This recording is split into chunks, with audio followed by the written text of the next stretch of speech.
Restart it. There we go.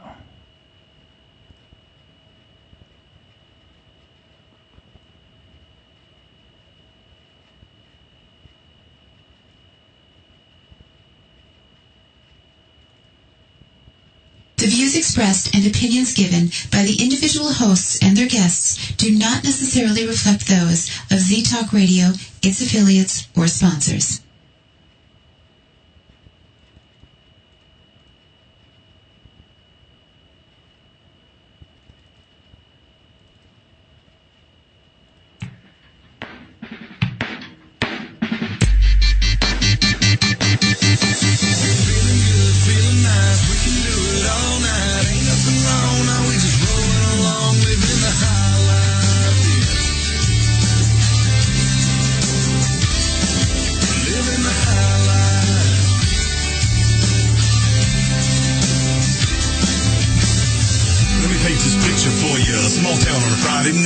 Football and Facebook party, one post tell everybody. Win or lose, we still gon' crank it. Mixing up, I bet we drank it. Don't worry, know what we doing. Head home when the sun starts moving. No sleep, gotta get to work quick. Good Lord, that girl was worth it. That kiss sure had me buzzing. That kiss got my boss cussing. It's alright, I'ma get this job done. Later on, she be riding shotgun. My life, how life is perfect. My truck, my girl, all worth it. Feeling good, feeling nice. We can do it all night. Moving and grooving to the floor. My favorite song, dead bumping B-side. Everybody getting right. Hands in the air and we're singing along. Bottle tops popping, cameras ain't stopping. Tailgates dropping, this whole town's rocking. Yeah, we're feeling good, feeling nice. We can do it all night. Ain't nothing wrong, no, we just rolling along, living the high life.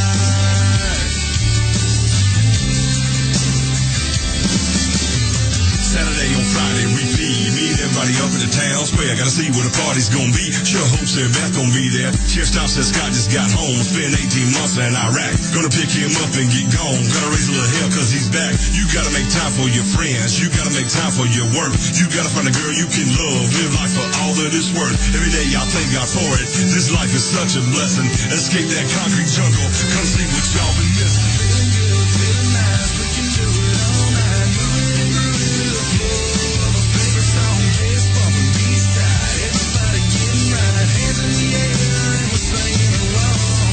Bottle tops popping, cameras ain't stopping. Tailgates dropping, this whole town's rocking. Yeah, we're feeling good, feeling nice. We can do it all night. Ain't nothing wrong, no, we just rolling along, living the high life.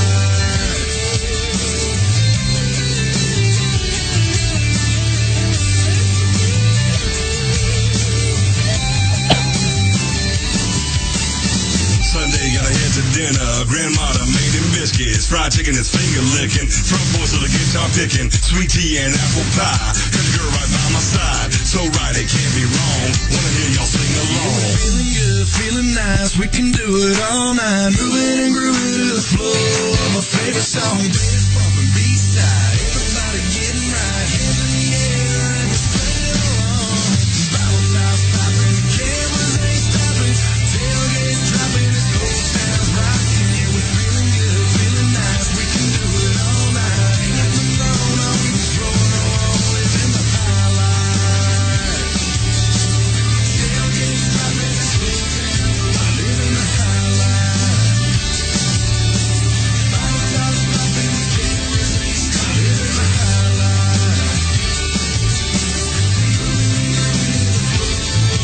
Living the high life.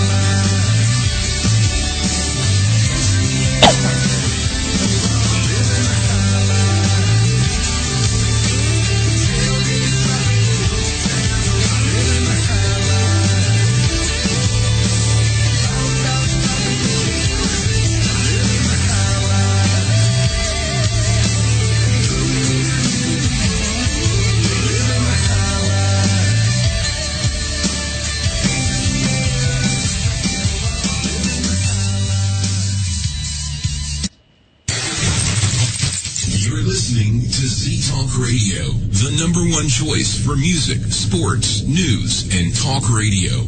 So keep that dial locked to ztalkradio.com. This September 26th, come to see what awaits you in the long, dark halls of Pennsylvania's infamous Hillview Manor.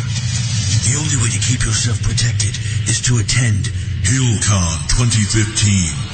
Hillview's Paranormal Community Convention. That's right, kids. On September 26th from 11 a.m. to 6 p.m.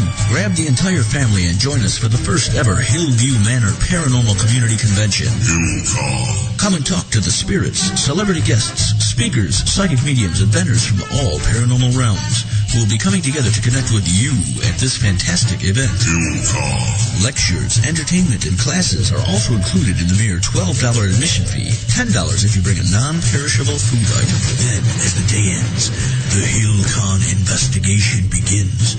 For only $65 a person, you can investigate the long, dark halls of Hillview Manor alongside many of the event's celebrity guests. For this portion of the event, you must register and pay in advance. Cutoff date for bookings is September 1st, 2015. For more information, furiously key in the URL www.hauntedhillviewmanor.com. Sign up today, because tomorrow might be too late.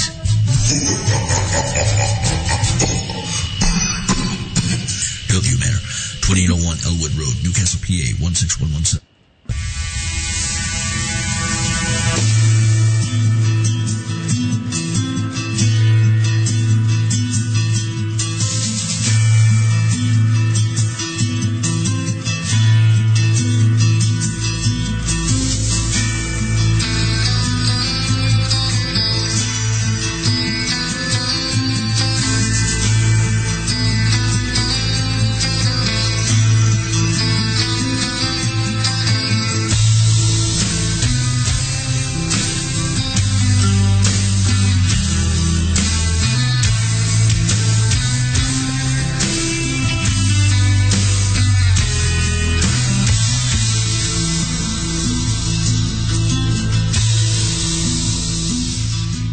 Time to welcome the person that will guide you through the supernatural realm.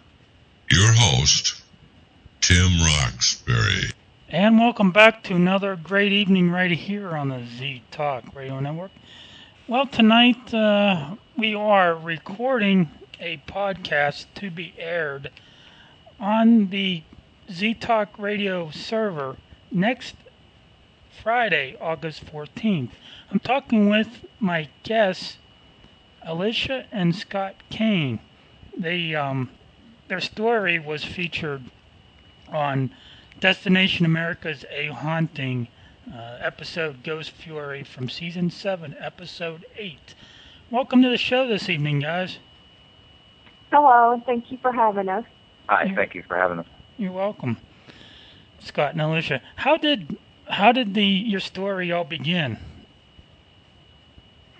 Okay, so we moved into this farmhouse because we were looking to rent. We were moved from South Dakota, and we're not originally from South Dakota. We've moved around several states for my husband's job, and we couldn't find a house very easily because you had like 2 weeks to find a place, and that was during that storm, no power, so it made it hard for us to find a place to live.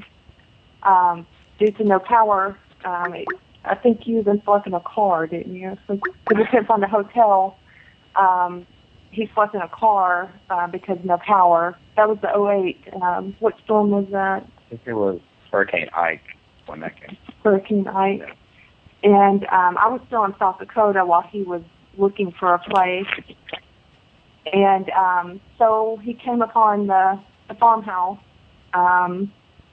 And so we were desperate, to find a place to live so he could begin his division with his job.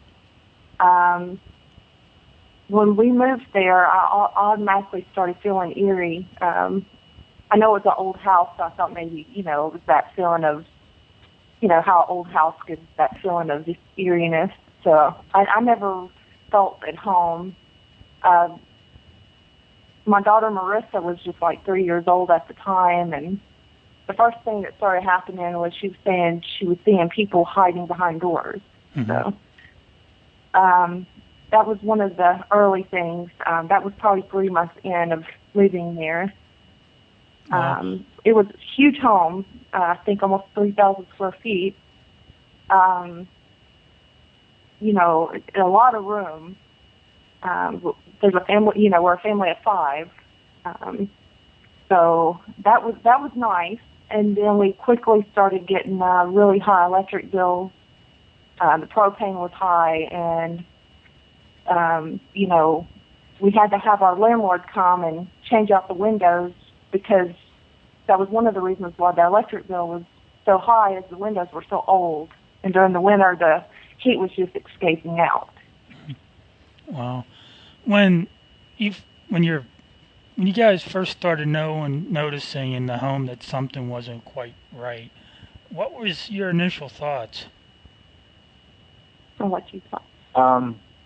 At first we thought that maybe, you know how old houses make a lot of noise. They're noisy. When weather changes, the pipes rattle, and when you run hot water, the pipes would rattle.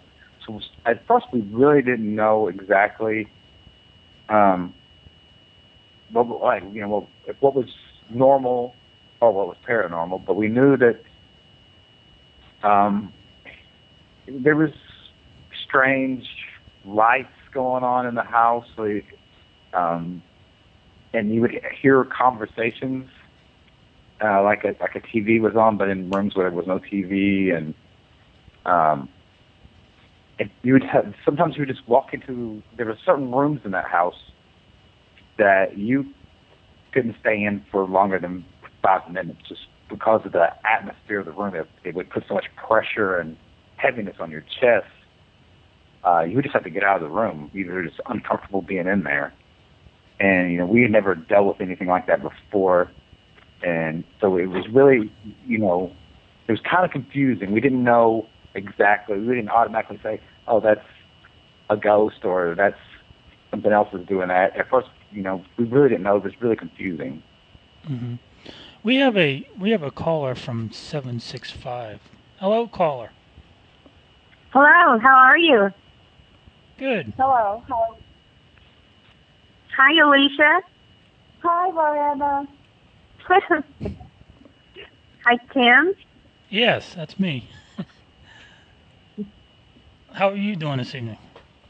I'm doing fine, thank you. I just thought I'd call in and say hello to everyone and just make sure, see if Alicia needed any moral support. That's kind of strange listening to the story again. Mm-hmm. You know, you were a pretty big inspiration for the family in getting out of that home, weren't you? Well, I'd like to think I was an inspiration. But I think it was, I don't know. Alicia and I formed a friendship right away as soon as we met, and I personally think that has quite a bit to do with it too. I apologize. I'm driving on a noisy road. I'm trying to get off of it. You know, when I met Alicia and when I went into the house, it was without a doubt. You can tell the rooms that you really didn't want to be in and so forth. And I just really felt for her and her family. They needed to get out of this situation. It was not going to get any better, just worse, if anything. Mm-hmm. So you don't think there was an end to what was going on in the home? I mean, you guys have tried doing cleansings and having investigators in there to try to help and maybe remove what was there, and things just seem to progress and get worse. Correct. Wow. You know. Go ahead. Go ahead, Alicia. I was just going to say, Rowena played a big part at the end. You know, we've had, I think, 4 different paranormal investigators in the house, and it was getting to the point where, you know, every time somebody would do an investigation and leave, they left us hanging, and not meaning to. I just don't think anybody knew what to do, you know. But Rowena kept with us. she was always there for us, and anytime we needed help, she would let us know what prayer to pray for because we lost our faith. When we once had faith and then we lost it very easily in that house. There was more than just ghosts in that house. I don't want to say the word, but there was evil. And without Roanna, I really don't know where we'd be right now. Mm-hmm. She became That's sweet of you to say, Alicia, but you're a strong family. I like to think I just helped it move a little faster, but and the fact that you are a close family and being the mother that you are, you deserve the credit for that. You and Scott both, because the family was the most important thing to both of you, and I admired that in all of you. Thank you so much. I'm really, I didn't rest well until you were out of that house, and I'm so glad you are.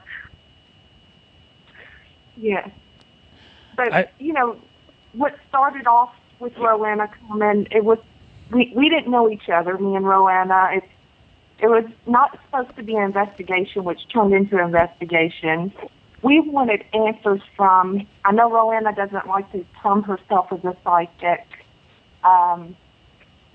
but I wanted psychics to come to the house to get answers.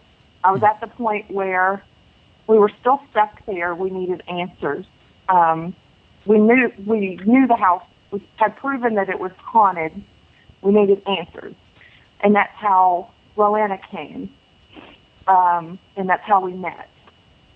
So there was other things bad between meeting Roanna, but I think, there's a reason for everything. There were some bad people mixed in with Roanna that she wasn't really a part of. But that drew, I think, us closer. So it is odd how we came to meet because I don't tell people that I'm psychic, and I still to this day won't tell anyone I'm psychic. And if I wanted to pull it out of a hat, I can't say that I would. But once Alicia and I made that connection via the internet, even that first friend request, I started getting visions of her house and feeling a lot of things. And I had one vision that was quite often. In fact, I couldn't even take a shower or a bath without having a vision of her house. And it was driving me crazy. I knew I had to go. I knew there was a reason for it because it just wasn't a normal day.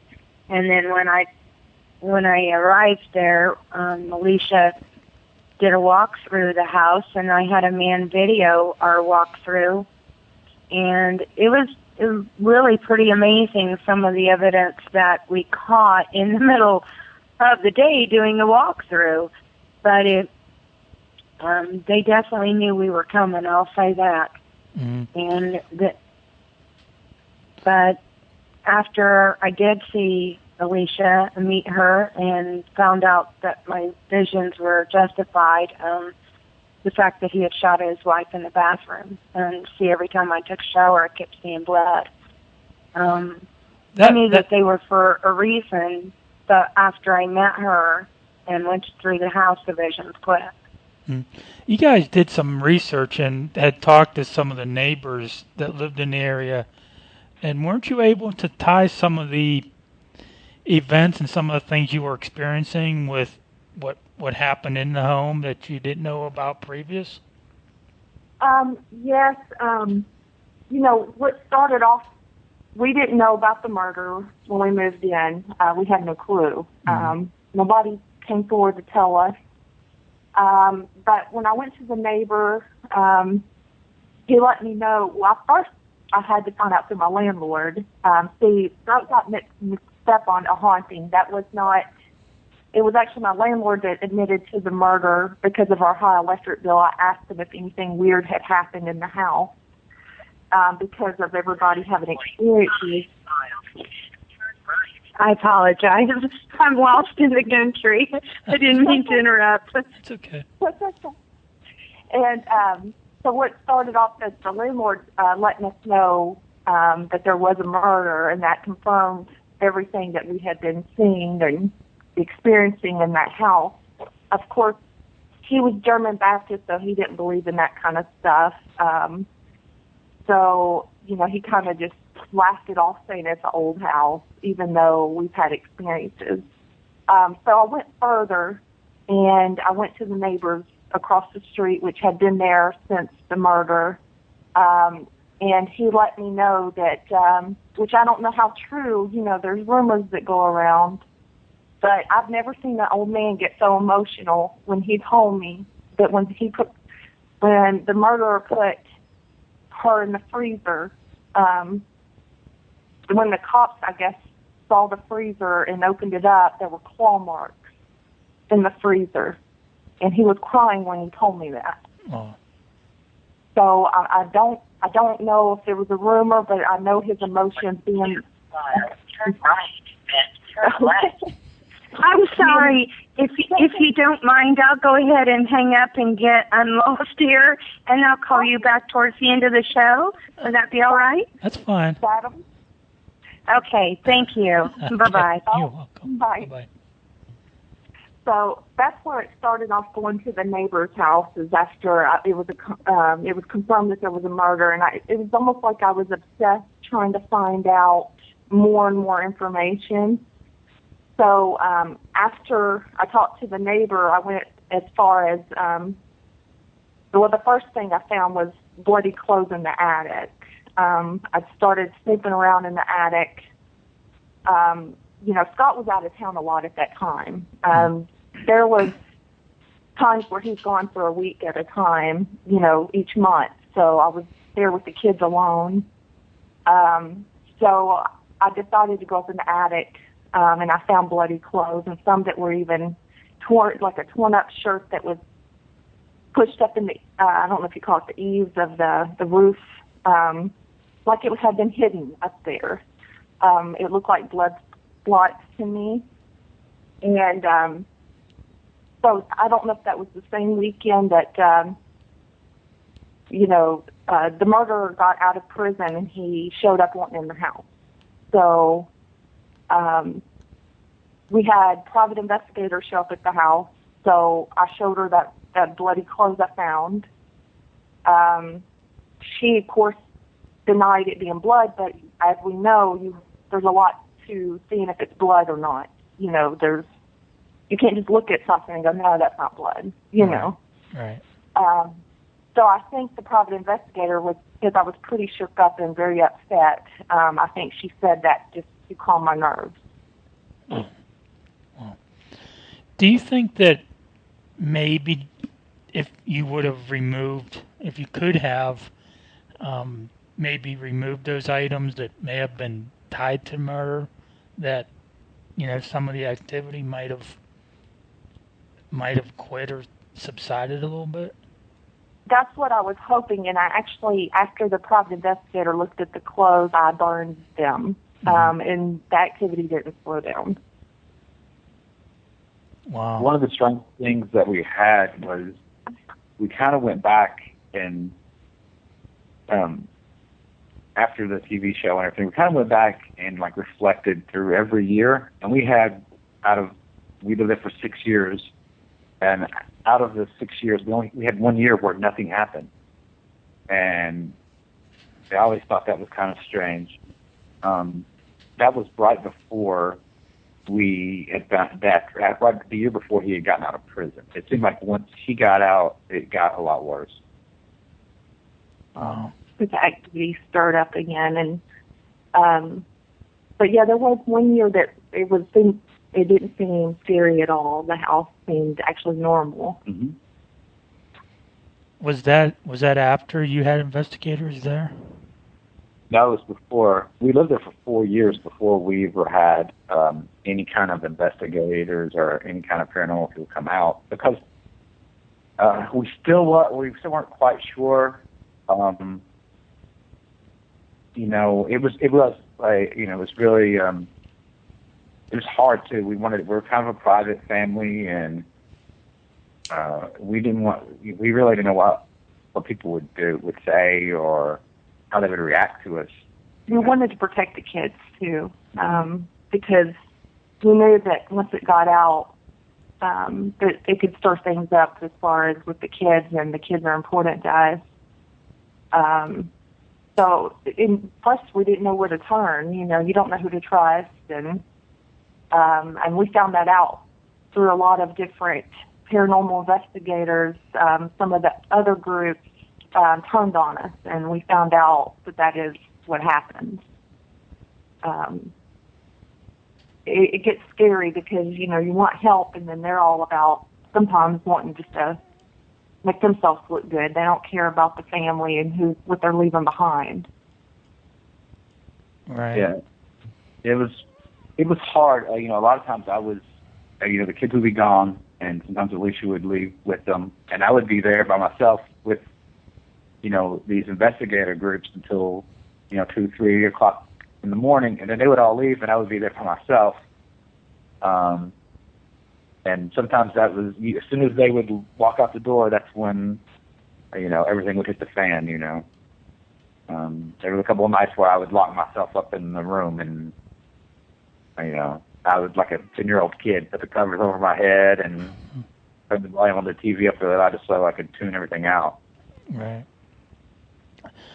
When the investigators were there, when they first did the interview with you, did they mention that once the investigation started and when they left that things would pick up more? Did they ever mention that to you? Yes, they did mention that to us, and the ones, Living Dead Paranormal, the ones that were with us on the TV show, they were great. Mm-hmm. We had nothing bad to say about them. They were awesome. They said that they were available to us anytime, 24/7. If we ever needed them to call. So they told us a lot, about what would happen, but they also gave us tools to help with that, But unfortunately, it was a weird situation. I think a lot of people that came into it, investigators, they didn't really understand it. It was very, it was very, it was very powerful, yeah. And I just don't think no one had the tools. I don't know if anybody does to deal with what was going on in there. From what I had heard about the case and your story, I don't know if there is anybody out there that really could have helped in your situation, because it was so dark and evil and intense. It would have taken a lot of work, I think, in getting a hold of the right people and that they could try to help you. I'm just glad that you guys were able to move out of that house, because I felt really bad for you. There was some times where we thought we weren't going to make it out.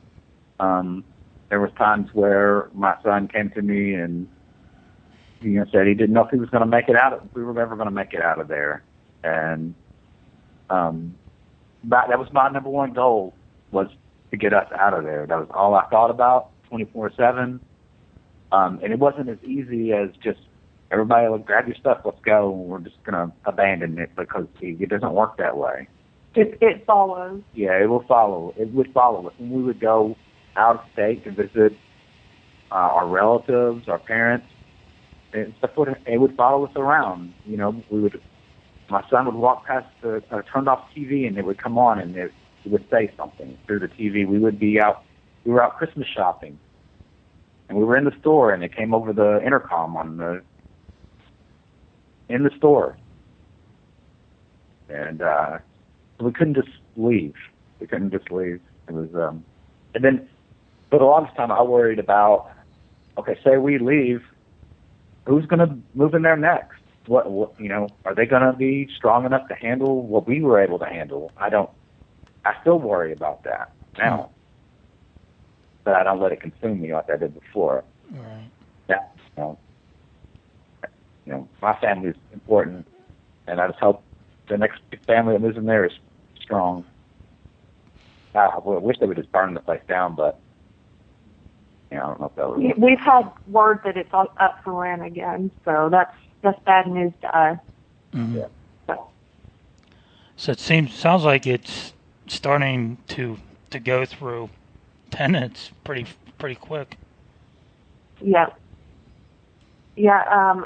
The only people I think that would be interested is people that like that are into the paranormal investigations and think that they can make money off of it. I advise them to stay away. They will not only, it attacked us in ways mentally, physically. We physically got ill from it. Anytime Scott or my son would yell at it, they would physically throw up. It made them sick. It made us all depressed. We felt hopeless, helpless.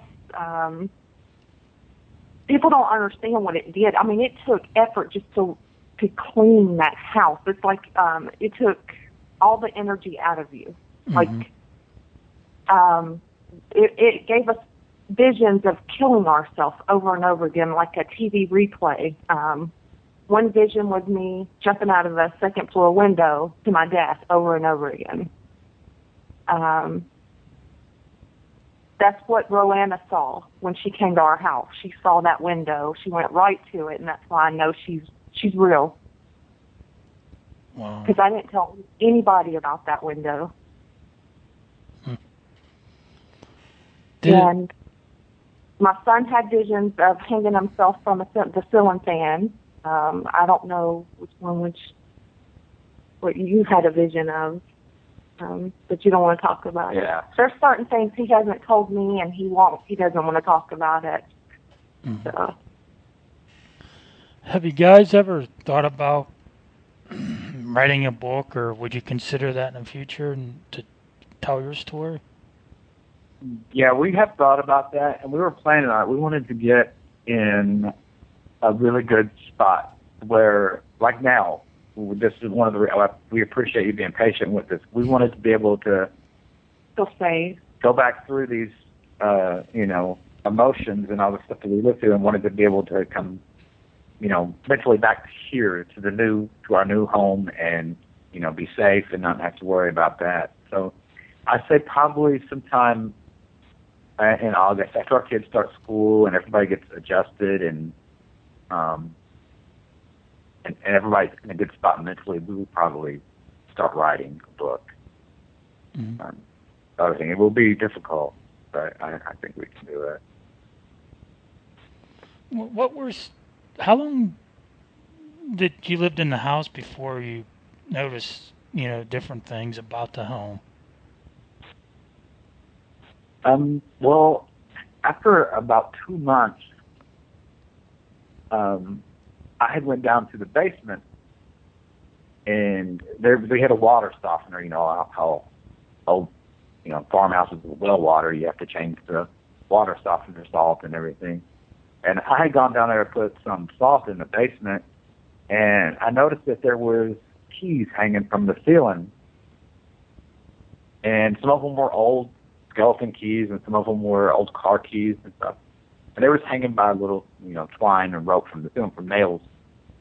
And I kept hitting my head on them, and so I decided to take them down. While I was taking them down, I noticed there were words carved in the beam, and they didn't make any sense. It was like broken English, like if someone who did not know how to speak English was trying to write sentences in English. You know what I mean? Mm-hmm. That was the first weird thing I noticed, and I took all the keys down because I kept hitting my head on them. And when I did that, I noticed that there was some strange things going on in the basement, and almost like something was trying to pull me into the corner, and I got out of there. And those keys, I laid them on a shelf. There was probably about 20 or 30 keys. I laid them on a shelf down there in the basement, and the next time we went down there, they were all gone. We never did find them. We don't know where they were. We found one skeleton key. And that was during a renovation when our landlord was changing out windows. We found a skeleton key.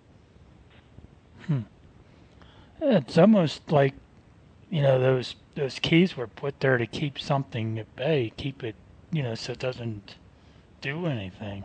That's what it almost feels like. Yeah, that's what I didn't think that at the time, but later on I did, and I was cussing myself for taking them down. I probably should have left them up, but it really didn't. After taking them down, other than that initial time, things really didn't start picking up until later on. It started off with minor things, like doors opening, and you could hear humming of a woman humming through the house. Nothing that was real scary that would make you run out of the house. It was, just little stuff, normal things. Walking, doors closing, and then later became smells of rotten flesh and flies. It was weird. Closer to the end, after the fourth investigation, or was it before this? It was before. Before Living Dead Paranormal came, it was like 2 rooms that were filled with hundreds of flies in the dead of winter. We've never experienced that before. I don't even know how many flies. It was a lot. And then they would die and come back to life. That's when we started smelling rotten flesh, and it would move around upstairs. The smell of it would move around, and then also the smell of vomit started happening. And around this time, I don't know, I wouldn't call it carvings because I wasn't bleeding. So I guess you would call it markings of words. And I've got pictures of every time. I think it's been 4 times I have, something has marked on me, I guess is what you'd say. Mm-hmm. And the weird thing is, the words, some of them almost look like symbols instead of words. I've had several people look at the pictures, and some say it's symbols, and some people say it's words. I know for a fact that one on my thigh, it said, "Fear me." It wanted me to fear it because it fed off of that. Mm-hmm. It wanted me dead. There was a female evil spirit there that wanted me dead to get to Scott. He wasn't the woman that was killed in the house. No. Either. Wow. Wasn't there a part where your youngest daughter wouldn't sleep by herself and she, saw something in her room? I think it was even on the show as well. It was Sarah, actually, the middle child. When they were upstairs, we moved them downstairs because it got so bad that they started sleeping in the living room. So, but it was Sarah that she thought it was me, and there was a woman going down the stairs in a nightgown, but like a flowery nightgown. But there was also something evil that she saw, and she said it was bleeding, and it was bald-headed, but it had like a cape, but the hood on it was down, and it was bald, with gray skin, like big black eyes, sharp teeth, and she said it was bleeding, and it was just going right through the floor as it was bleeding.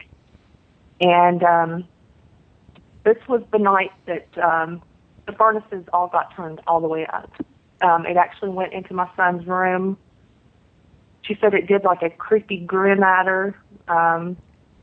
It went into my son's room, and not too long after that, my son came down out of breath saying something shook his bed, talking in a language he couldn't understand, almost backwards.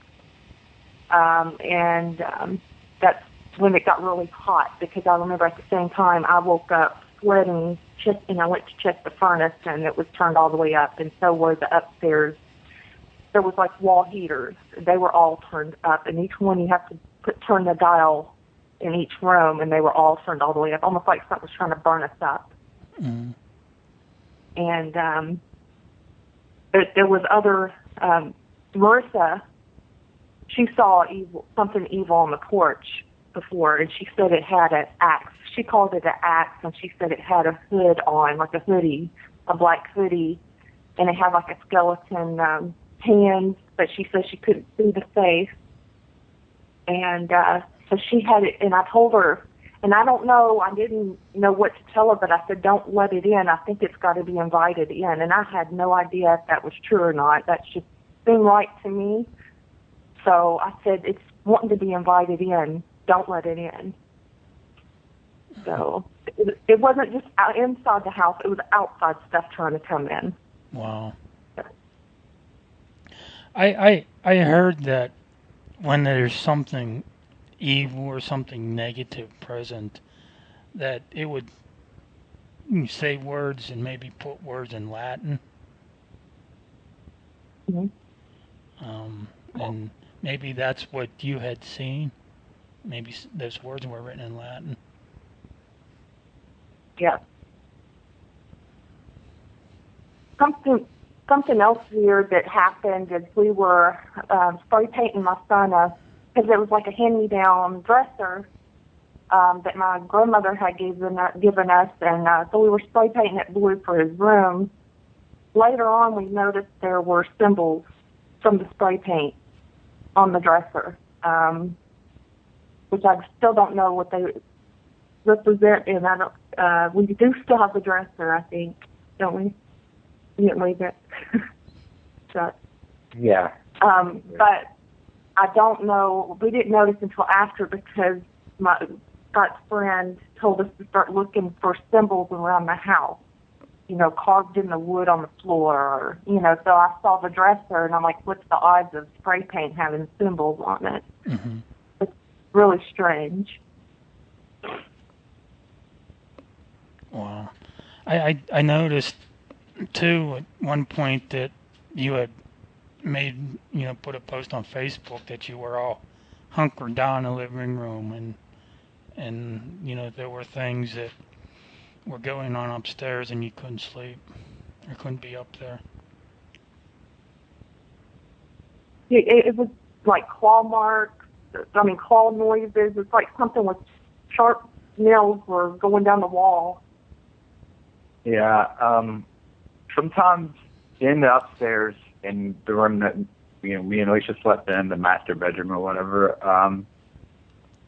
you would have this disembodied voice would come out and would tell us stuff, would say something. And the night that she had posted that on Facebook, it had said that it was going to get me. Basically, it said that I was, I don't know, I can't remember exactly with the wording of what it said. It said midnight. It said, midnight, that I was done for. I was, it was going to get me. Mm-hmm. So we all slept downstairs on the couch.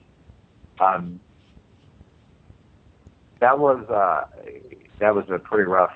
That was a rough time. The time from when the show aired on TV to till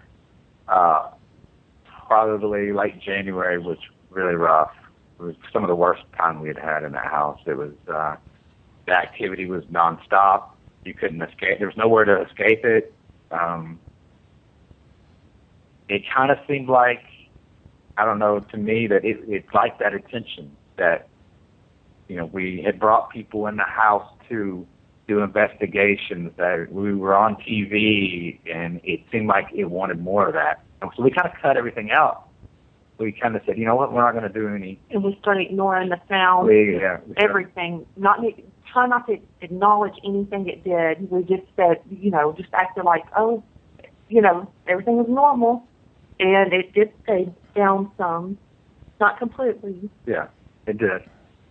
We would, when something would happen, we would just ignore. It was like a toddler. You give a toddler all that attention for doing something bad, they're going to keep doing bad things. It's kind of like what it was like.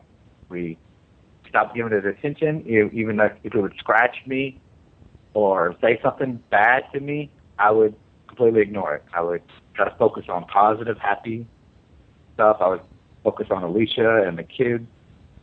And did you notice that things would calm down after you did that? I'm sorry, what was that? Did things seem to calm down a little bit when you ignored it? Or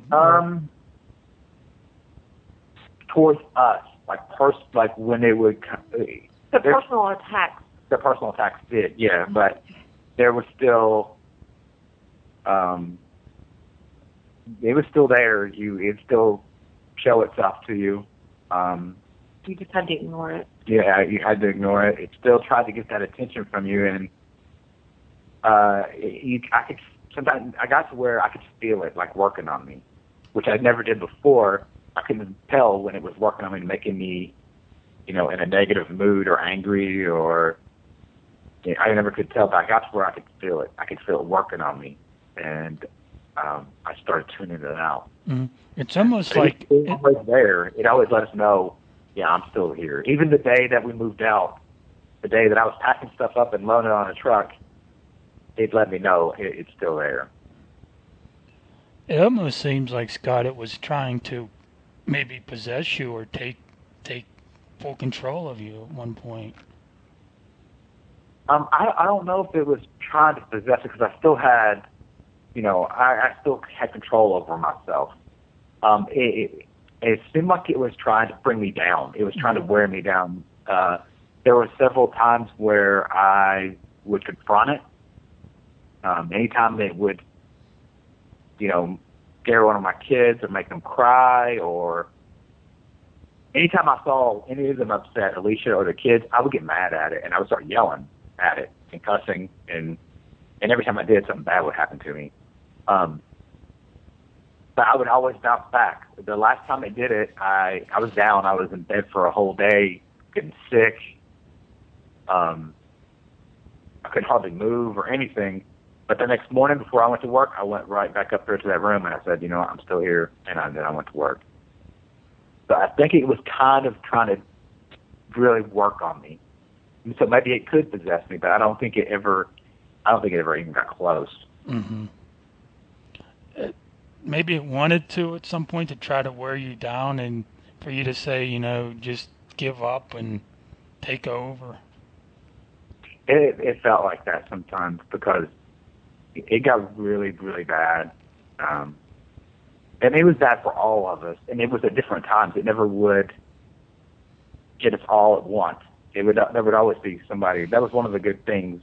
Alicia's real strong, and my son, our kids are real strong-willed, and it never could get all five of us at the same time. And there would usually always be somebody there to bring us back up. Yeah, bring one of us back up, or all of us. But there were times where it tried to get us all fighting and hating each other, and just total chaos. It loved chaos, and I really think it tried. It also, because I'd like to say I'm a neat freak in a way, because I do like a clean house. It was impossible in that house, and then there's things that Scott won't tell me about, that he said he saw things why the house got so destroyed. He saw things that he hasn't told me about that I guess will be in the book. There's a lot of things that he hasn't told me that he just hasn't felt comfortable telling me yet, and I'm his wife. So. Wow. Some of it is, I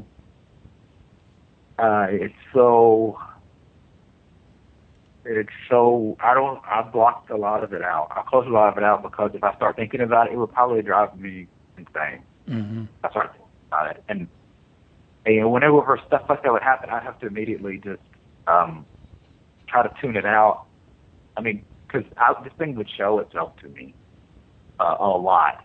And it would rub the back of my head at night, scratch me. It was kind of like, I don't know. It was bipolar.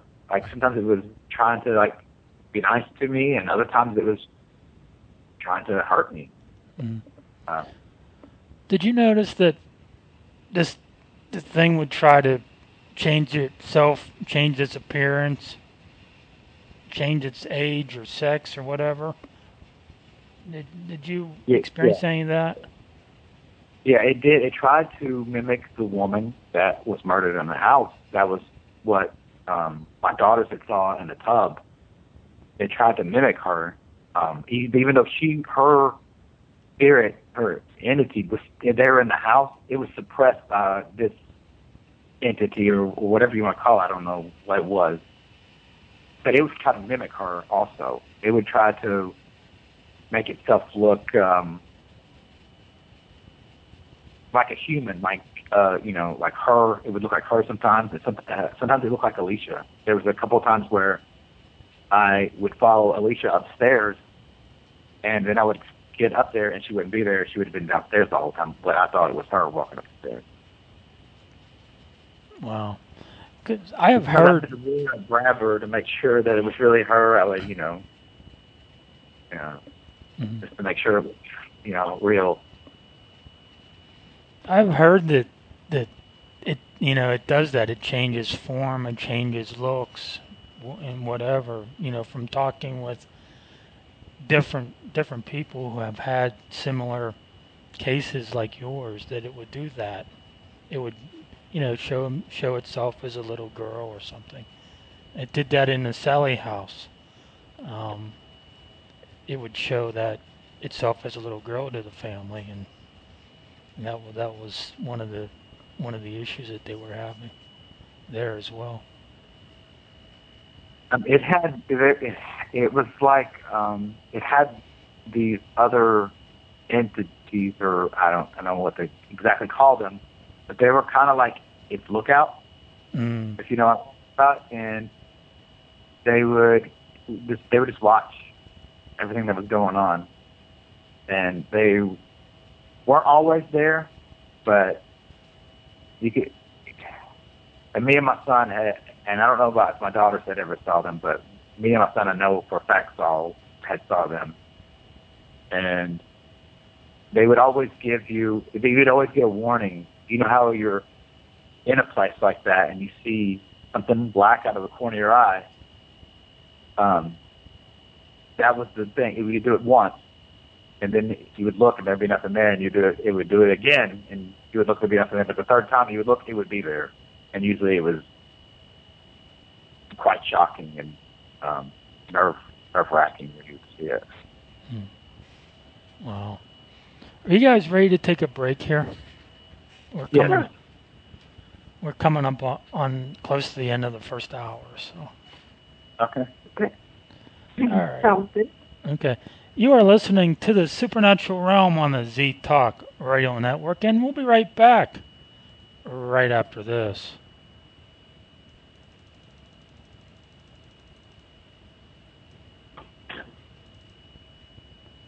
The competition has taken notice. Oh my God. Good luck keeping up with us. You're listening to Z Talk Radio Network.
Country nation, that's right.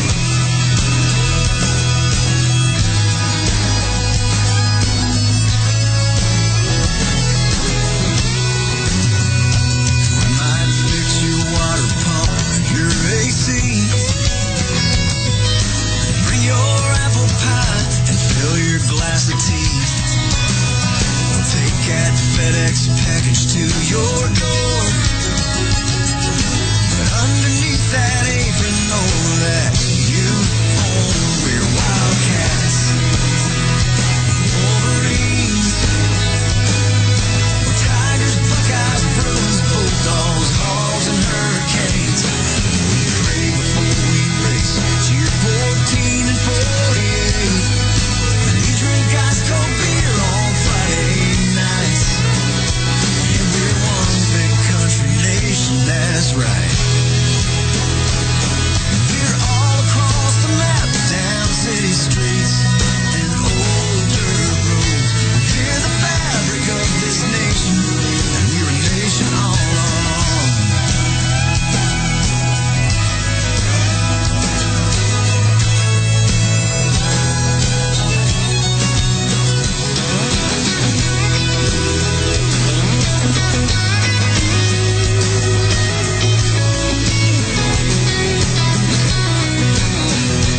Mountaineers, volunteers, Blue Devils, Heels, and Rebels, fighting Irish and Cavaliers. We soup up our Chevrolets, cheer 24 and 88. And we crank up the same songs Friday night on 2,000 country stations. Yeah, we're one big country nation, that's right.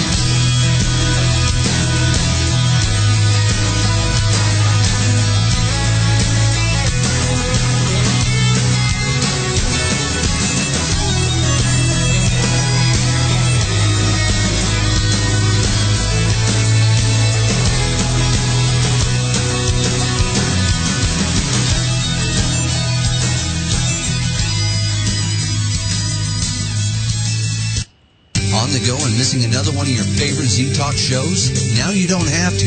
Simply go to the Google Play Store on your Android phone and download the Z-Talk Radio app. The best part is, it's absolutely free. That's Z-Talk Radio, only found in your Google Play Store on your Android phone. Download it today. The 4th Annual Paradigm Symposium will again be bridging the gap in Minneapolis, Minnesota, this October 1st through the 4th. The Paradigm Symposiums were founded and exist to present you year after year with the very best thinkers in their fields, from ancient cosmology to ancient aliens, archaeology to esoterics, alternative history to the sciences that illuminate our understanding of who we are and why we're here. Randall Carlson, Richard Dolan, Peter Robbins, Rita Louise, John Ward, Micah Hanks, and Barry Fitzgerald, along with several other phenomenal names in their fields, will be presenting at the Paradigm Symposium 2015, held at the Crowne Plaza Hotel, Mall of America in Minneapolis, Minnesota. Get your tickets now for what will be another amazing, inspiring Paradigm Symposium. For tickets, go to ParadigmSymposium.com or call 651-468-8115. Come to think, leave inspired. But we give those other guys the finger.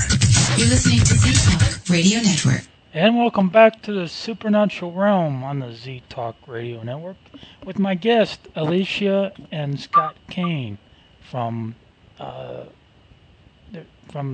story, True Haunting. Welcome back, guys. Hi. Hello. I wanted to talk about, I was looking at the findings on page 4, and can you talk about the letter that you had gotten from the Historical Society? Yeah. Okay, so when I went to the Historical Society, because I got obsessed trying to find out about the murder and started searching on the internet, I couldn't find anything after the landlord had told me about the murder. So I got obsessed and decided to go to the Historical Society. And I let the lady know, I can't remember her name, but she was very helpful. And I let her know things were going on in the house and I needed answers. So she got all kinds of papers. I have, we got newspaper clippings of what happened. We found out that he put her in a freezer for 6 months before he put her body on the side of the road. I think it was in between Cincinnati and Kentucky, right on the emergency lanes. Put her body there that was still frozen in March when they found her.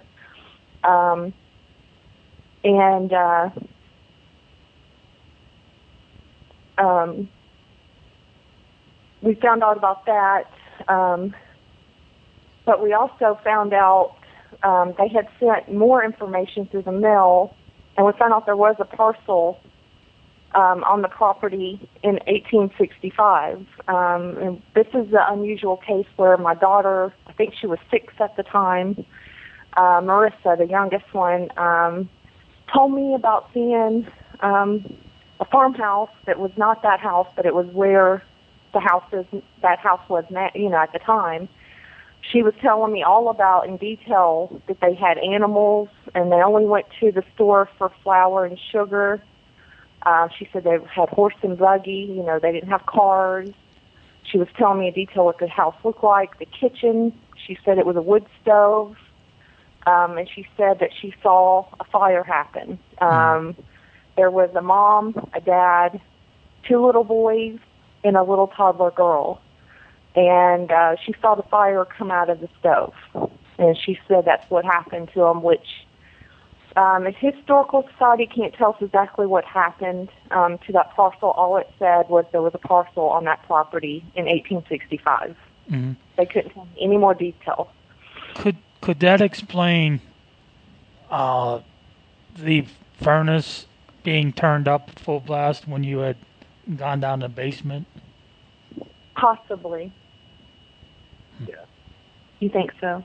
I think it was trying to do something, it was like recreating that, but for us. It wanted to burn us up. Yeah. She had talked about talking to this little boy named Jacob. There was a little boy, Jacob and Stephen, and she went into detail about how they wore bags over their faces. And we asked her, why they wore bags over their heads with the eyeballs cut out, And she said that because they didn't want to scare her because their skin was all burned. Well, she didn't say burned. She said that they had brown skin but blue eyes. And I started questioning her, why would they have brown skin and blue eyes? And I said, did they get burned? And she said yes. And that they didn't want to scare her. Well, I know, with investigating and things that if we create a event that may have happened in a location, it starts a ripple effect, and you could actually get a lot more footage as far as EVP and maybe capture something on video than you would just doing a basic EVP sessions at a location. So by recreating those events, it kind of stirs things up in the environment and it starts becoming more active. Yep. And I think that may be what happened in your situation, but it wasn't the investigators doing it. Was the actual entities that were present in the home. It's like they wanted to,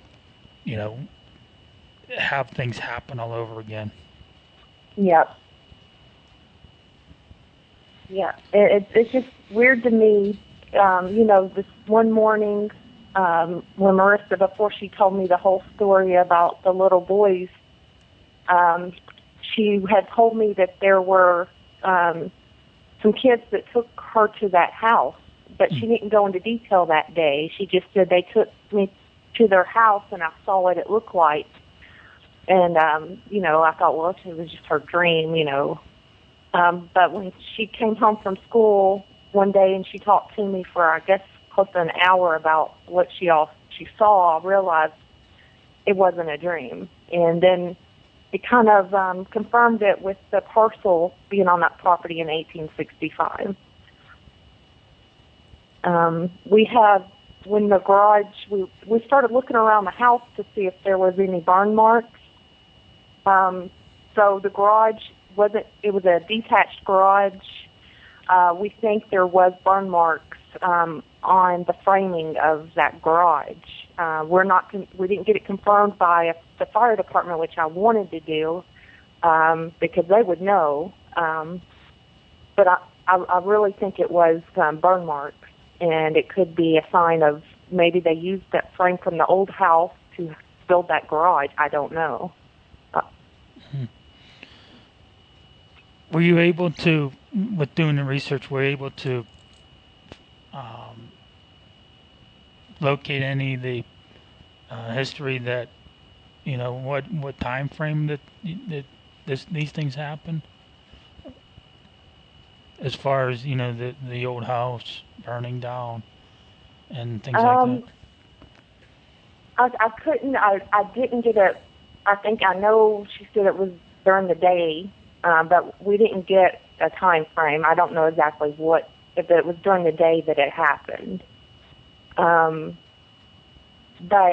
when the furnace got turned all the way up, that was, I think, around 2 o'clock in the morning for us. Is it possible that that's around the time that the home actually burned down? You think it might have been early in the morning? It could have been, because I don't remember her telling me exactly, the time of when she said that they showed her the house, and because she didn't tell me right when it happened. She waited to tell me later about the details of the house and what happened. All she told me is when she first woke up in the morning that the boys had taken her to that house. So it's possible that was the time that burnt down. It's like 2 in the morning. Mm. Do you believe that a lot of the activity in the home was due to past events that happened on the property, or do you think it was something a lot more evil in nature? I think or a combination. The whole property was there. I don't know what to say, but I mean the whole property. It wasn't just in the house. It was outside. The person that my daughter saw on the front porch knocking on the door with the hood on, I chased it around the house before. One time it was standing outside, and I shot at the bird, the one finger salute, and when I flipped it off, it started dancing, which was kind of strange, kind of like, mocking me. And we would see that was on the property. It wasn't in the house. That never came in the house. There was woods back, on the property. We didn't spend a lot of time in the woods. There was a foundation for another home out in the woods. And my son had went out there and dug around in it, and he found some books, and I think we dated the books in the 40s or 50s. So I think the whole property it was 200 plus acres. So I think the whole property had something happened before that caused all this. You never know. The foundation that you had found may have been the foundation of the original home. Is something you don't know, I guess. Yeah, during Alicia's research, she also found out about who had built the house, and it was a doctor, and unfortunately, he had some tragic events in his life that happened after he had built that house. He lost a son to a drowning. Lost a son to a drowning, and And they brought the body back because back then, they would bring the body back to the house for viewing and send them in a chair. and people would take pictures with the body, So after researching and finding out about the property, found out him being a doctor, and then I started researching more and found out that he had lost a son to a drowning in Indiana, and they brought the body back to Brookville to the house. There's parts in the yard that I noticed felt soft, almost like graveyard. I'm not for certain if there wasn't, bodies in the ground. But it felt soft in certain spots of the yard. That to me seems like I just had that eerie feeling there was bodies under the ground. Mm-hmm. I had heard one time, or back then they would have funerals, viewings in the home, and I've heard stories that they would even bury their loved ones right on the property. So that's very possible that that's what happened there. Yeah. Yeah, the area that the house is in, the address, and it's in the Brookville city limits, but there's also, when Alicia did the research, she found out that it was actually called Perry Township at one point, and it was part of different townships all through the years. So that was one of the reasons why we couldn't find out too much information about stuff that had gone on there. Well, also the Historical Society told me they couldn't give me any information because I asked, is there possible there could have been graves on that property, and they said we wouldn't have that information. So I didn't know where to turn to get further information. Yeah, you would think that they would have some sort of information like that. Yeah, that's what I was hoping, because I thought if I could communicate with the people that got buried there, things could get better. I could let them know to move on. And but there was something more. We think something else was keeping them there and keeping them from moving on. Like the lady that got murdered, something was holding them. That's just the feeling we got, like it was trapping them there, like it was trying to trap us there. That's just the feeling that we're getting that we got out of it. We're not sure if that's the case. Mm-hmm.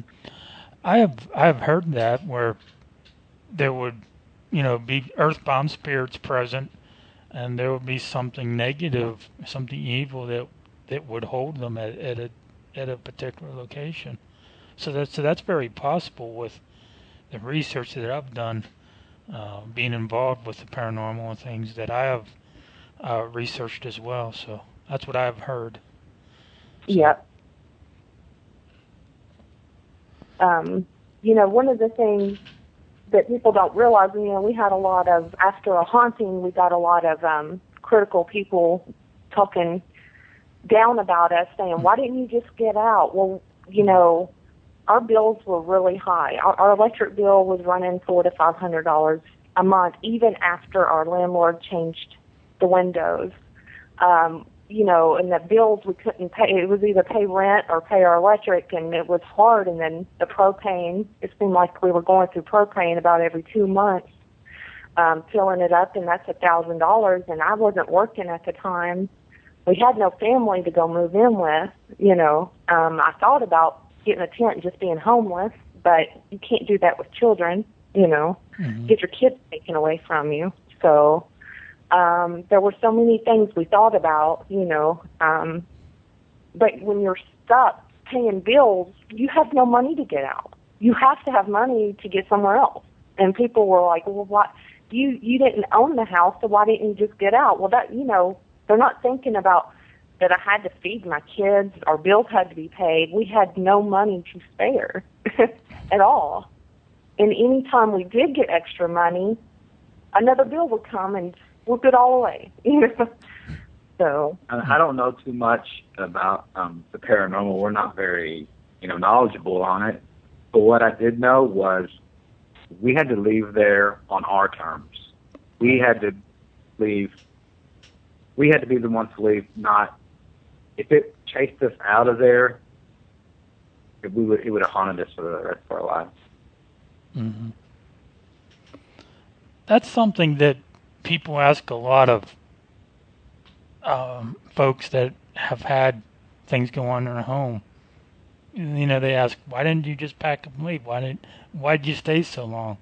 Well, what they don't realize is, just like you said, you got bills to pay, you got mouths to feed. You just can't pack up and leave someplace that you're living in. It just doesn't work that way. You just can't do that. Right. I mean, if we could, we would have done it a long time ago. Yeah. Every time we got the chance, something would happen. It was like a curse. We would have the opportunity to leave, and then it was like every spring we were house hunting. Every spring we were house hunting, and something would always happen. Stop us, and then everybody would be depressed and down that we were going to be stuck there another year, and you just make everything worse, and then it kind of takes away your motivation when you try so hard, and then it falls through. Mm-hmm.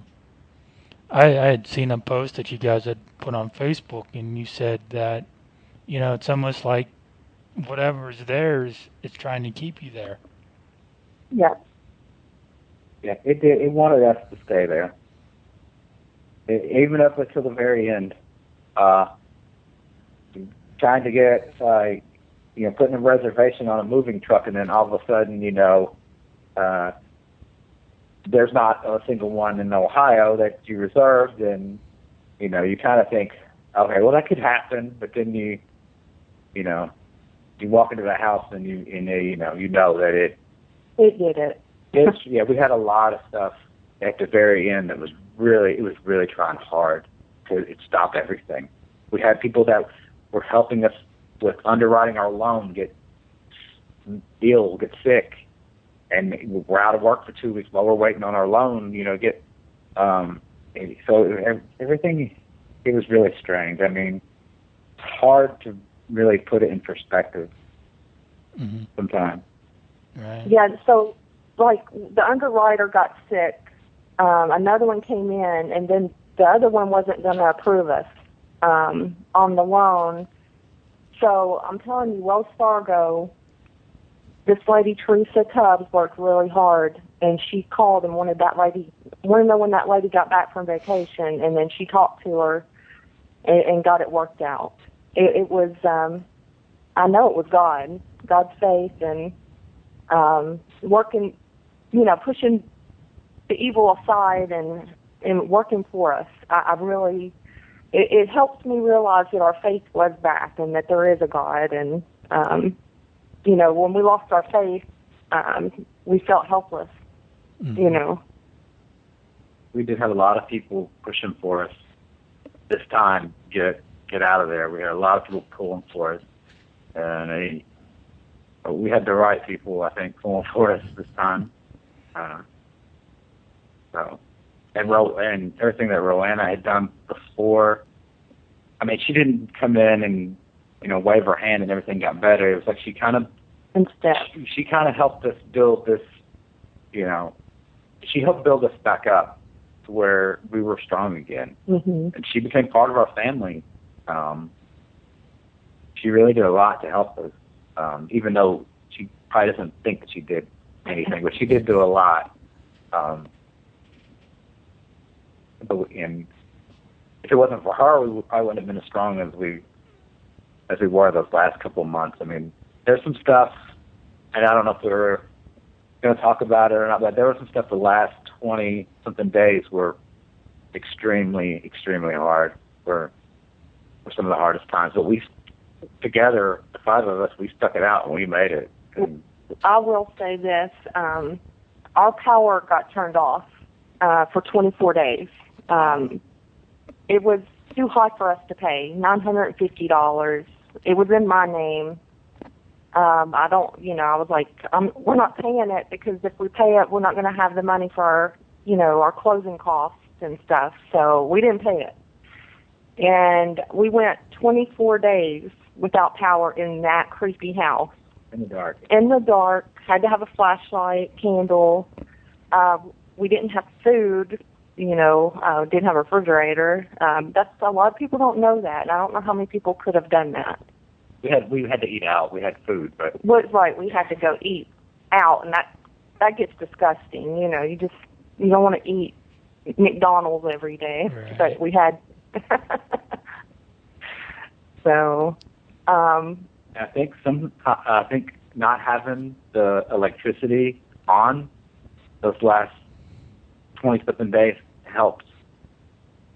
It helps. It didn't have power. Mm. We think that it used the electricity to gain strength and power.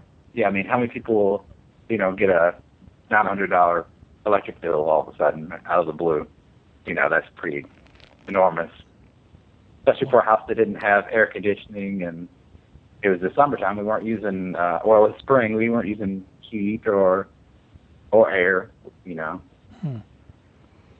That would explain why investigators have their flashlights drained, their batteries drained from their cameras, and their camcorders shutting off and things like that. That would explain it, for sure. That happened to people that would come there. I don't know how many. I think every investigators that ever came in there, they had that problem. Yeah, it's not working. Batteries draining completely. And they wouldn't just be electronic. It would drain the energy out of a person, and it would drain the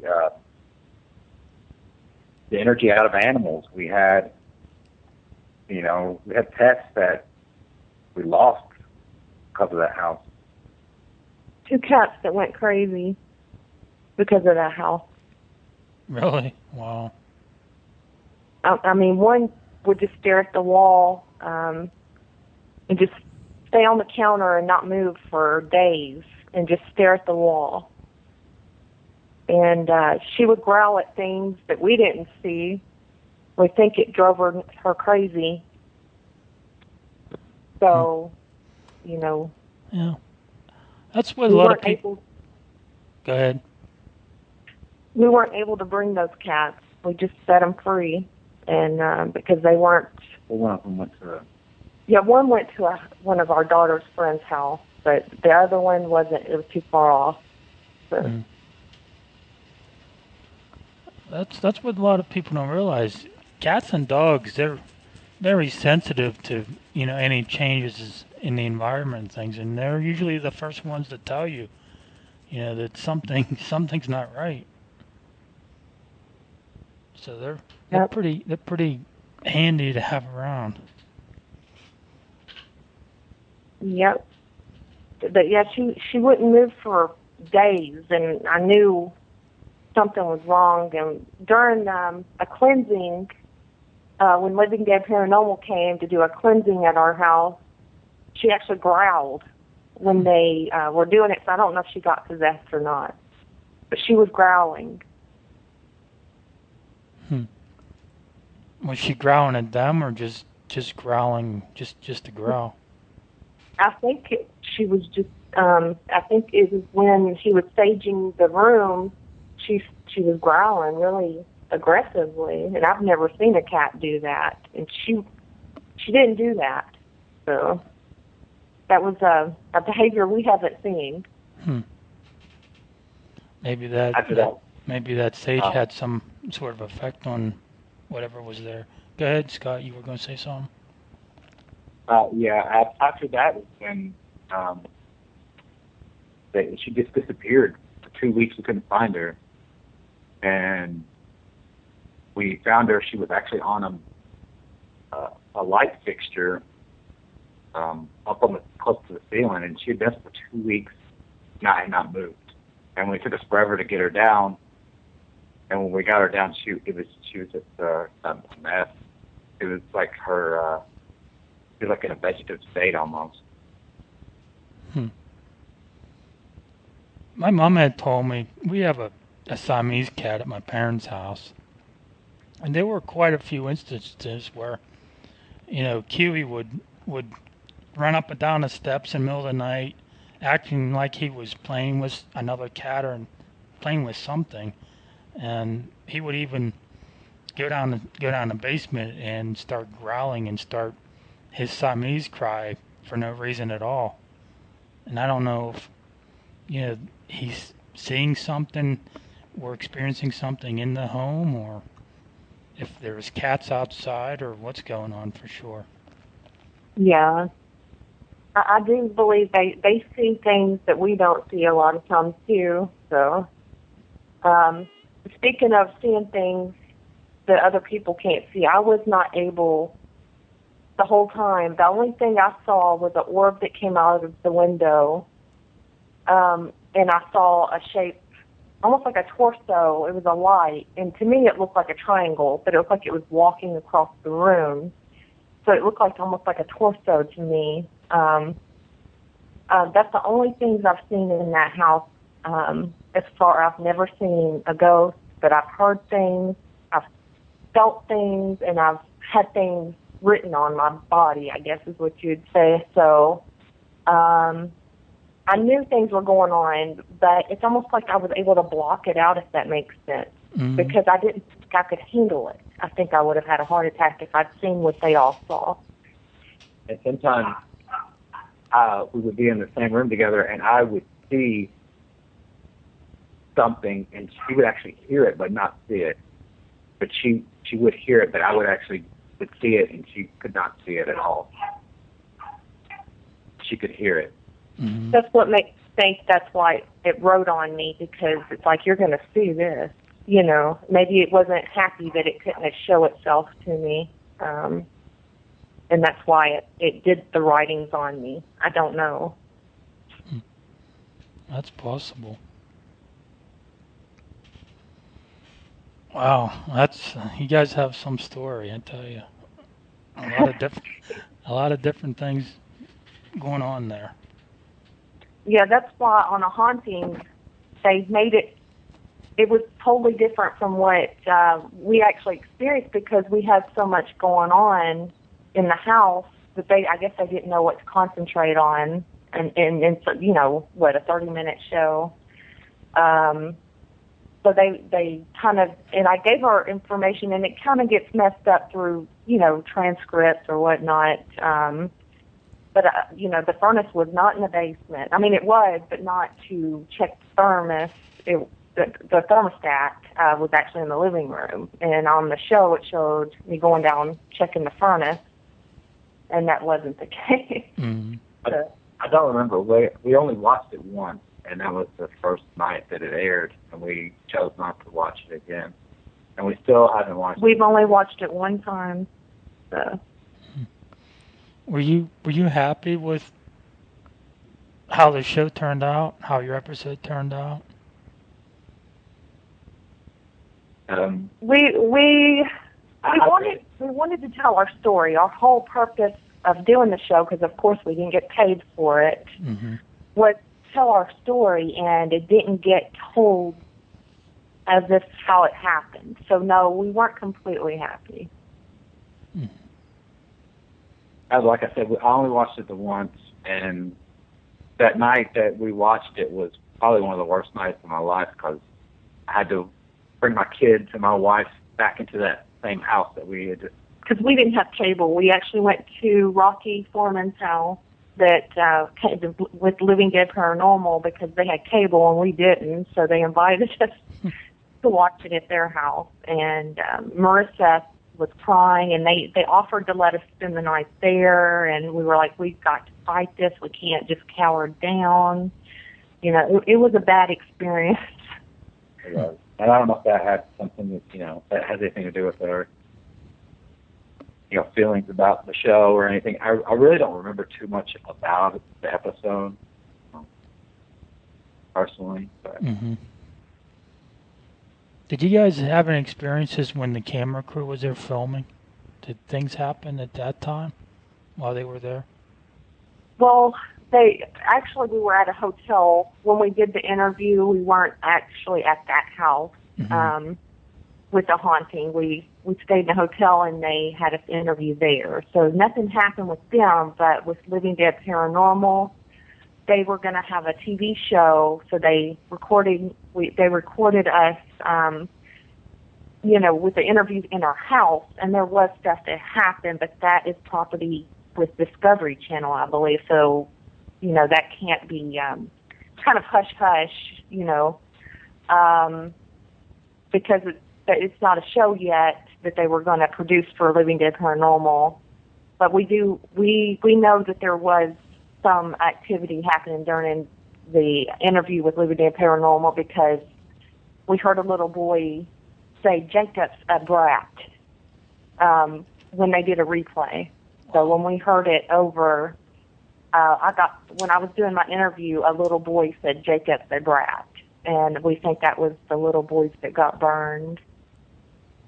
Maybe he was calling his brother Stephen was calling Jacob a brat. I don't know. Maybe he thought that's why I was so upset. I don't know, because I was upset at the time. It talked over me. So. Have you guys been, contacted by any show producers to do another show for another TV show? We did. We just decided to cut it off. Yeah, just to cut all that off. It just wasn't healthy for us. It wasn't healthy for our family. We needed to work on getting out. It would have drawn attention away from us. If we would have signed up to do, TV shows, who knows how long we would have had to stay there, for them to do their filming and whatever. I don't personally right now. If someone paid me $1 million, I would not go back in that house. Right. I don't even go near the driveway or anything. I don't have anything to do with it other than, we will talk about it now more than we did at the time. Right. But as far as going back there, no, no. We've all had nightmares of being stuck back at that house. Every single one of us since we've moved have had nightmares of being stuck there. And one of the nightmares that Scott had was they offered us $1 million, and it went bad. It went bad. So. Well, we said no, and they kidnapped us. This was a nightmare, obviously. But yes, they kidnapped us and trapped us in that house, and they put cameras on us and everything. And I was just freaked out. I like our future plans of writing a book, and I think we would talk about it more. Yeah, as long as we don't have to go back there. I would never take my kids back there again. We were even thinking of a movie, after we get the book, because you want the book first, because a movie, of course, isn't going to have everything. The book always has more detail. But we do think that it would make a really good movie, a scary movie at that. Mm-hmm. We haven't had any offers from producers, only one for a documentary. And I don't know, after not getting paid for a haunting, they showed my face like every 30 seconds, and I was thinking if I would have got paid for that, Right. So anybody that wants to, do any interviews besides radio stations, as far as cameras, getting into our personal business, they're going to need to pay us something. They're not all money or anything like that, or getting rich. No. Originally did it so someone would hear our story. We wanted other people that maybe have been in a situation to, not feel alone. Right. We wanted to reach out to other people that's either still going through it or has been there, or even people that are curious that's never experienced it. I mean, now that we're out of there, we're happy to talk to people. And there's actually an event that's coming up that we're going to be at, a paranormal event with Rowena, and it's at the Montgomery Steakhouse. It's going to be in Spiceland, Indiana, August 28th and 29th. You can find the information on Facebook, and it's called Roads to the Paranormal, and all the information's there. But there's going to be a lot of people there. Even the Foreman brothers, the Living Dead Paranormal, is going to be there. A lot of different people I've never heard of are going to be there that are well known. but we just wanted to be there, because we've had a lot of people reach out to us and be supportive. They couldn't do a whole lot. People can't just get you out of the house but they were praying for us, and that meant a lot. And we feel like we need to be at that event, to tell more of our story or to answer questions. So. Any chance that you guys may be at the HillCon in September? Yeah, we haven't really thought of anything. We don't have plans or anything lined up, but we're willing to, after being out of there, we're willing to do anything now, other than going back fast. Right. We're open to anything now. We're pretty open to talking about it, and I want to thank you again for you reached out to us right after the show, and we kind of said, well, we're not ready to talk about it right now, and you waited. I really appreciated that. Yeah, thank you. I felt bad for you guys. I wish that there was something that I could have done to help in a situation, and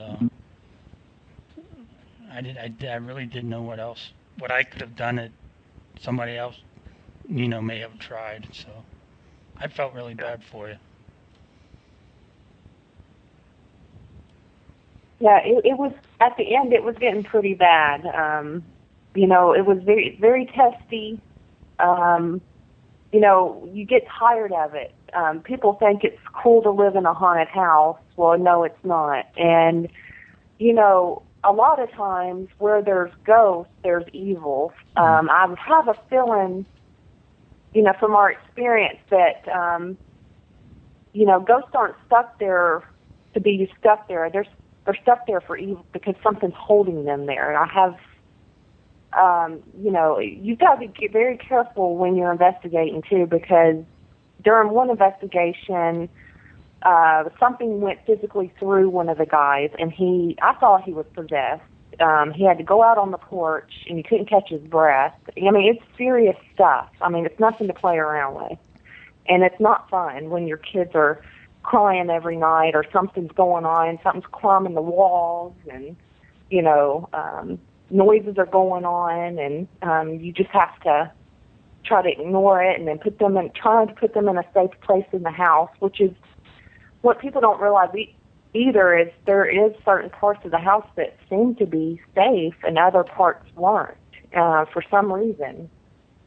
And what I mean by safe is nobody getting attacked. Pots and pans might come off in the kitchen, or, cabinet doors open and close. What would scare most people, that made me just go, wow, okay, I'm not scared. At least you weren't attacking me, Mm-hmm. So, the kitchen, most of the downstairs was not evil. There were, the bathroom was a bad area of the house. And, but upstairs there were certain rooms that were just, you wanted to run from it. That's how bad it was. You wanted to just get out of that room, or you felt like you couldn't escape. Like you couldn't breathe. Like it was taking your breath away. Your energy was getting zapped the minute you walk in, and you just feel that sorrow, almost like what maybe they're feeling. You were feeling every physical thing they were feeling. Did everybody that was in the home, did they experience something, or did they feel that something wasn't quite right? Maybe, friends, family, investigators that were in the home. Yeah, the whole 6.5 years we lived there, we didn't have anybody that came there that didn't have something happen. And we did have a couple, I think we had 2 investigations where, as far as, paranormal investigator standards are concerned, they didn't have anything happen, but, or it would happen as they were leaving. But pretty much everybody that ever came there had something happen. Mm-hmm. You would have feeling of dread, or you would have something where they would capture pictures that were weird, or EVPs. They got EVP, which I have on our website. The lady that got murdered. It's sad to listen to, but it's on our website on www.ghostfury2014.wix.com/the Cain family. On that first page, if you scroll down, it's an EVP of her, and you could tell almost when she gets shot and everything. He's chased. There's almost like a reenactment of the murder when. It's awful. I don't even want to listen to it ever again, actually. But people will just have to listen to it on that website. And I got confirmation from a lady that knew that lady when she was alive and said that was her voice. So after a haunting, that show, we had a lot of people contact us, and they listened to her and said, yes, that was her. Wow. I have gotten a lot of some EVPs like that too as well, where I would hear gunshots or hear somebody saying they were in pain, and it was related to what happened at that place, and it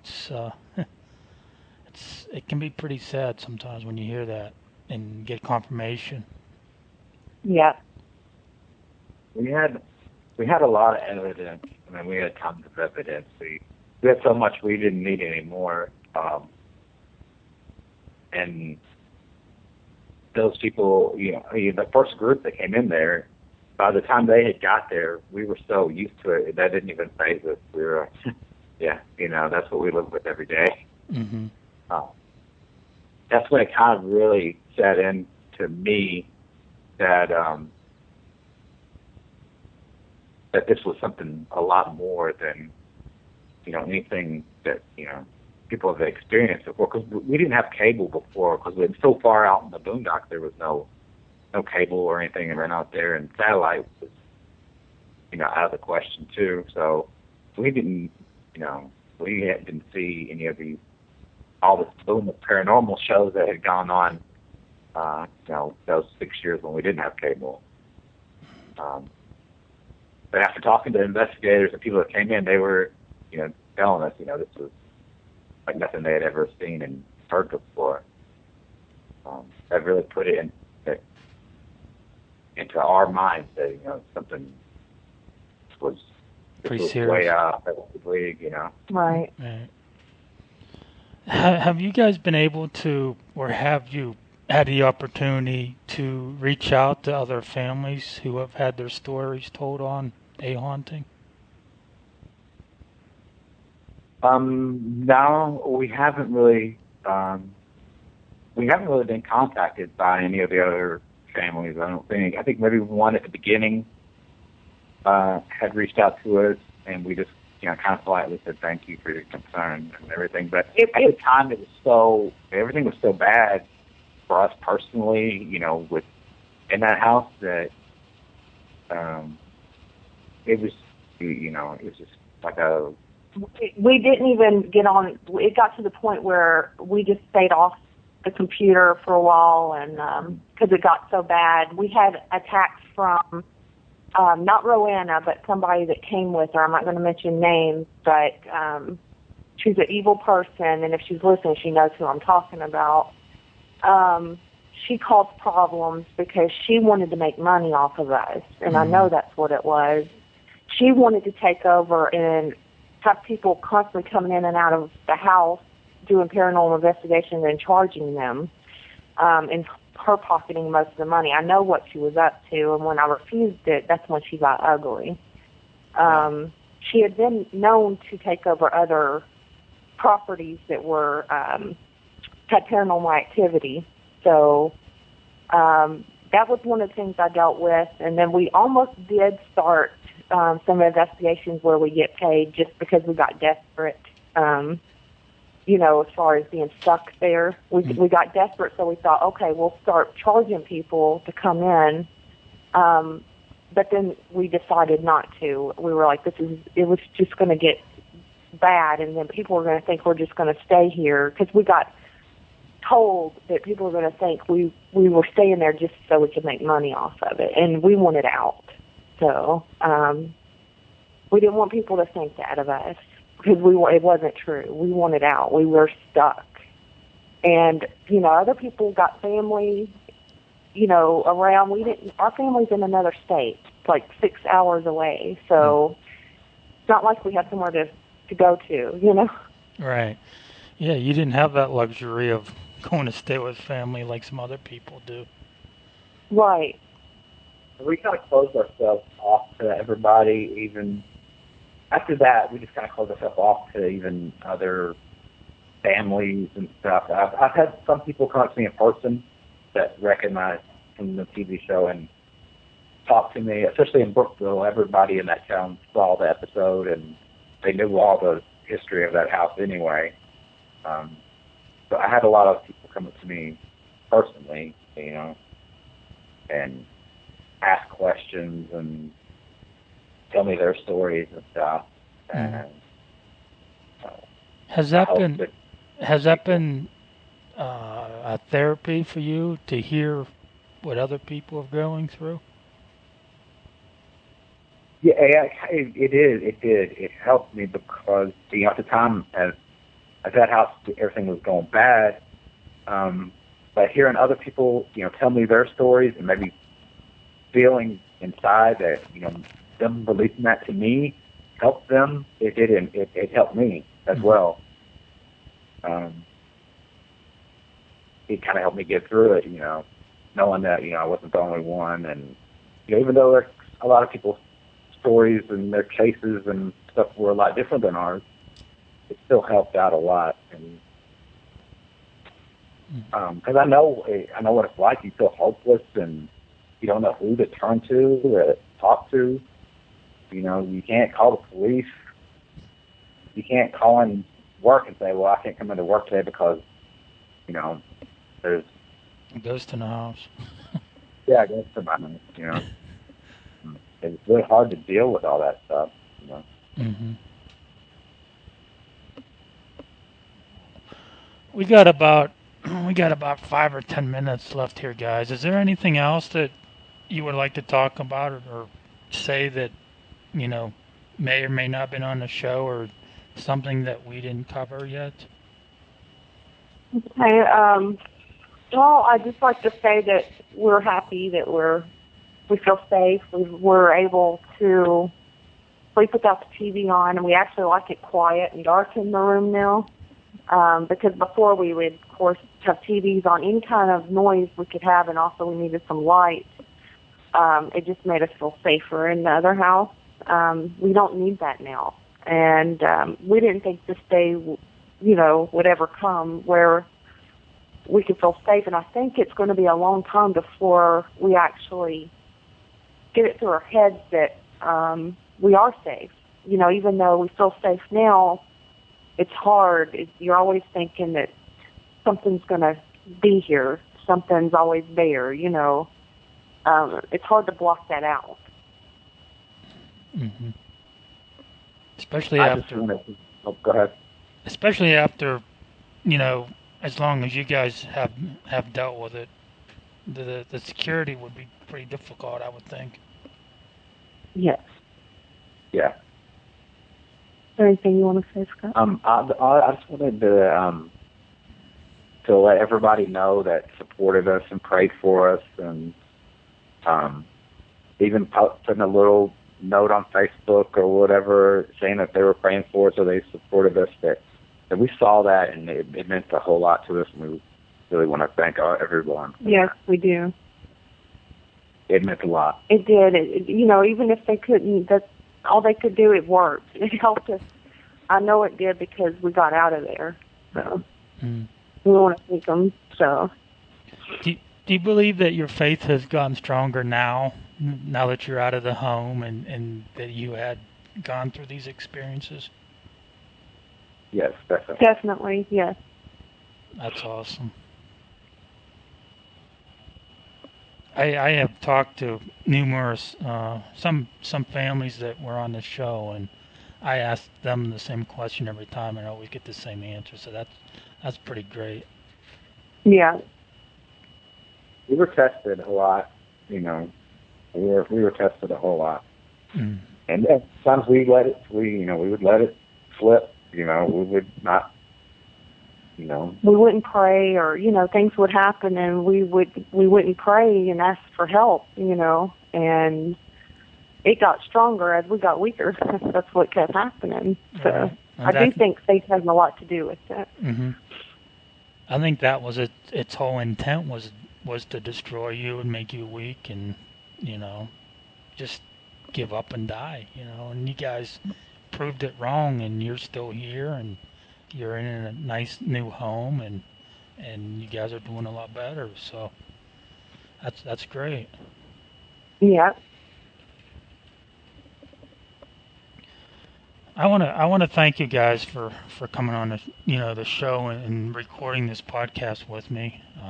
Like I said, I've been looking forward to hearing your story and for you to get your story out there and told on the radio and in a way that it wasn't portrayed in the TV show. So I want to thank you for your time. You're welcome. You're welcome. Thank you for giving us this opportunity also. Yes. You're welcome. And if you guys, want to ever come to an event, or maybe, if you're able to come to HillCon in September, that'd be great. We'd love to see you guys.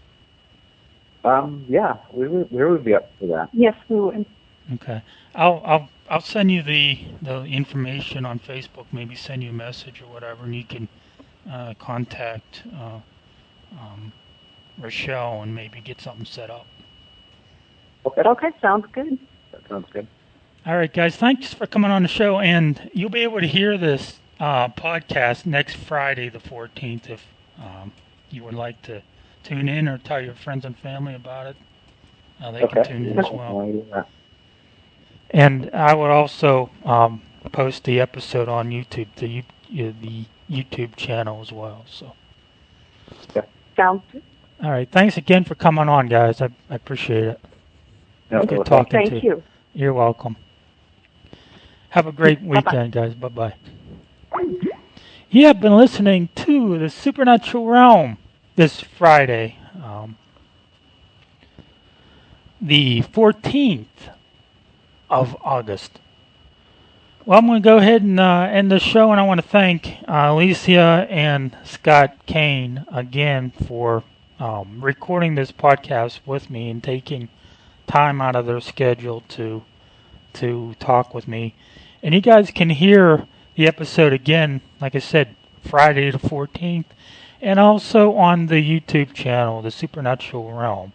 So if you want to go ahead and listen to that, download it. It'll be also available on ztalkradio.com under the Supernatural Realm archive page.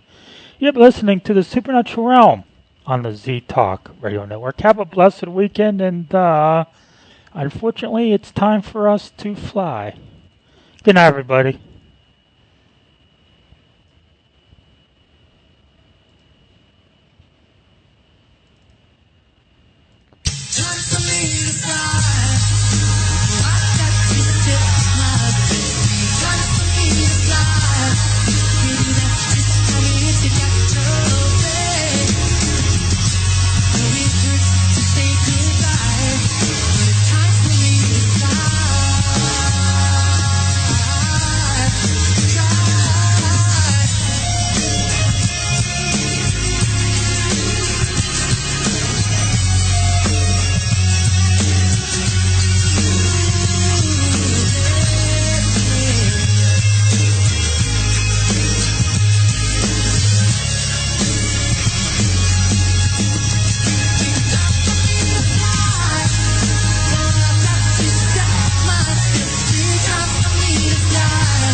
This has been a production of the Z Talk Radio Network.